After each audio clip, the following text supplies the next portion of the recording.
Good morning बच्चों। आज हम वर्कशीट 85 जो कि क्लास 9th के लिए है। आज हम आपके पार्ट 3 संविधान निर्माण का रिवीजन वर्क करेंगे।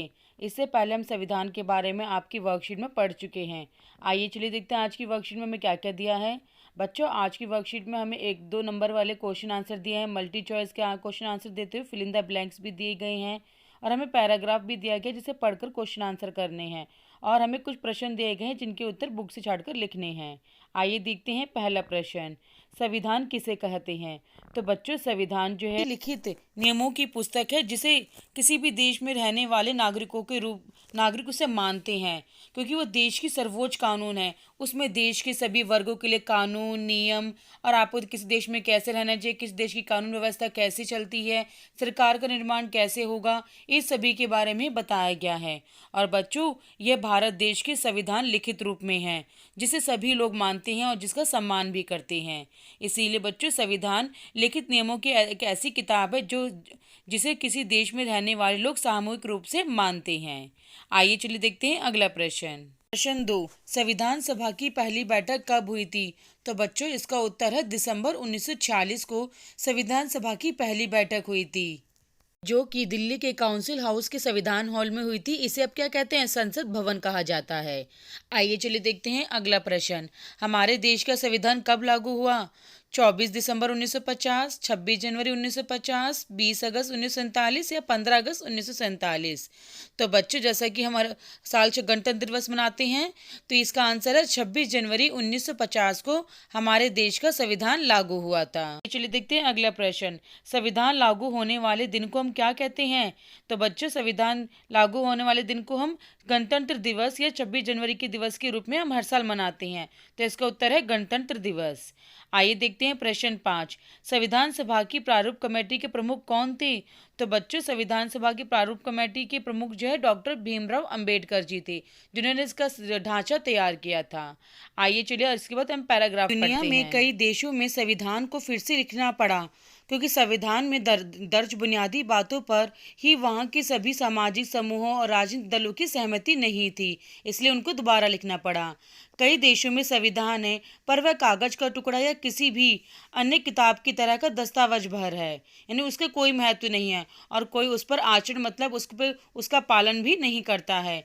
पर हमारे देश का संविधान की वैधता किसी राजनीतिक दल या सामाजिक समूह ने सवाल नहीं उठाया क्योंकि बच्चों, इसको बनाते हुए बहुत ध्यान रखा गया है और यह हमारे संविधान की असाधारण उपलब्धि है कि सभी लोग उसको मानते हैं, उसका पालन करते हैं, किसी ने भी उसकी वैधता पर सवाल नहीं उठाया। आइए चलिए देखते हैं प्रश्न 1, दुनिया के कई देशों को संविधान दोबारा क्यों लिखना पड़ा। तो बच्चों, इसका उत्तर पहली लाइन में है, क्योंकि संविधान में दर्ज बुनियादी बातों पर ही वहाँ की सामाजिक समूहों व राजनीतिक दलों की सहमति नहीं थी, इसीलिए उसे दोबारा लिखना पड़ा। आइए चलिए देखते हैं प्रश्न 2, संविधान का आचरण करने से आप क्या समझते हैं। तो बच्चों, संविधान का आचरण करने का अर्थ है संविधान में लिखी गई बातों को अपने देश के नागरिकों के द्वारा उसका पालन करना। आइए चलिए देखते हैं प्रश्न 3, हमारा संविधान असाधारण कैसे है। क्योंकि बच्चों, हमारा संविधान वैध है, इस पर किसी भी सामाजिक या राजनीतिक दल ने वो सवाल नहीं उठाया, इसीलिए हमारा संविधान बिल्कुल असाधारण है। आइए चलिए देखते हैं प्रश्न 7, संविधान क्यों जरूरी है। तो बच्चों, किसी भी देश की कानून व्यवस्था को चलाए रखने के लिए, देश का कानून सुचारू रूप से चल सके, इसके लिए संविधान की आवश्यकता होती है और इसके साथ ही अन्य बातें भी, जैसे कि देश में लोकतांत्रिक सरकार का निर्माण करना, सरकार के विभिन्न अंगों का कार्य क्षेत्र निर्धारित करना, सरकार को अपनी शक्तियों के दुरुपयोग से रोकना, नागरिकों को सुरक्षा अधिकार देना और अच्छे समाज का गठन। इसीलिए हमें संविधान की जरूरत पड़ती है। आइए चलिए देखते हैं प्रश्न 8, हमारे देश में संविधान के क्या क्या कार्य हैं। तो बच्चे, जैसे मैंने आपको अभी आवश्यकता पढ़ाई थी वही कार्य भी बन जाते हैं एक तरीके से। साथ रहे विभिन्न तरह के लोगों के बीच जरूरी भरोसा और सहयोग विकसित करना और स्पष्ट करना कि सरकार गठन कैसा होगा, कौन फैसले लेगा, किसको फैसले लेने का अधिकार है और सरकार के अधिकारों की सीमा तय करना, नागरिकों को अधिकार बताना और अच्छे समाज के गठन के लिए लोगों की आकांक्षाओं को व्यक्त करना।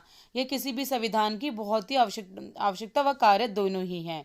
आइए चलिए देखते हैं अगला प्रश्न। प्रश्न 9, संविधान लिखते समय किन किन बातों को ध्यान में रखा गया था।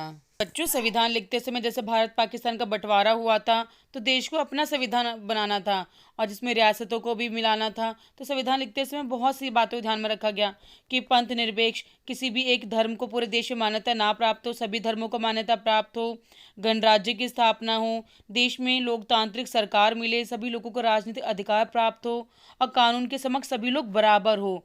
और बंधुता सबसे बड़ा मेन था कि देश के सभी लोगों के बीच भाईचारा एकता की भावना को स्थापित करना। तो बच्चों, ये सभी जो शब्द हैं, पंथ निरपेक्ष, गणराज्य, लोकतंत्रात्मक, समता, बंधुता, इन सभी बातों को बहुत ज़्यादा ध्यान में रखते हुए संविधान का निर्माण किया गया था। आइए चलिए देखते हैं अगला प्रश्न 10। आपके अनुसार हमारे देश के विकास में हमारा संविधान कितना सार्थक है? जो हमारे देश के विकास में हमारे संविधान का बहुत महत्व है, क्योंकि इसमें सभी वर्गों के लिए नियम कानून बनाए गए हैं और हमारे देश के संविधान में अनेक अनुच्छेद, अनुसूचियां और भागों वाला सबसे बड़ा भाग है। हमारे देश का संविधान लिखित है जिसमें सरकार की सभी शक्तियों के बारे में बताया गया है, संसदीय प्रणाली उपलब्ध है और भाषा संविधान भारत को एक समाजवादी, लोकतांत्रिक, धर्मनिरपेक्ष राज्य घोषित करता है, क्योंकि आज भी हमें अपने आसपास देखने को मिल जाती है कि हमारे भारत देश में सभी धर्मों को समान महत्व है और यह आजकल हम लोग इस चीज़ को मानते भी हैं। और यह भारत के नागरिकों को मौलिक अधिकारों को सुनिश्चित करता है कि हमें शिक्षा का अधिकार है। जैसे हम अब लड़कियां सभी स्कूल में पढ़ रही हैं, उनको कोई भी शिक्षा के अधिकार से वंचित नहीं कर सकता। और सबसे बड़ी बात, भारतीय संविधान की एक न्याय प्रणाली है कि अगर हम पे कोई भी अत्याचार या शोषण करता है हमारा, तो हम कानून का सहारा लेकर उसको सजा दिलवा सकते हैं। तो बच्चों, इस प्रकार हमारे देश के विकास में हमारा संविधान पूर्ण रूप से सार्थक है, जिसके एग्जाम्पल हमें रोज अपने जीवन में देखने को मिलते हैं। तो बच्चों, इस वीडियो के माध्यम से इस चैप्टर के आपको रिवीजन कराई गई। अगर आपको हमारी वीडियो पसंद आए, समझ आए, तो इसे लाइक और सब्सक्राइब जरूर करें। Thank you.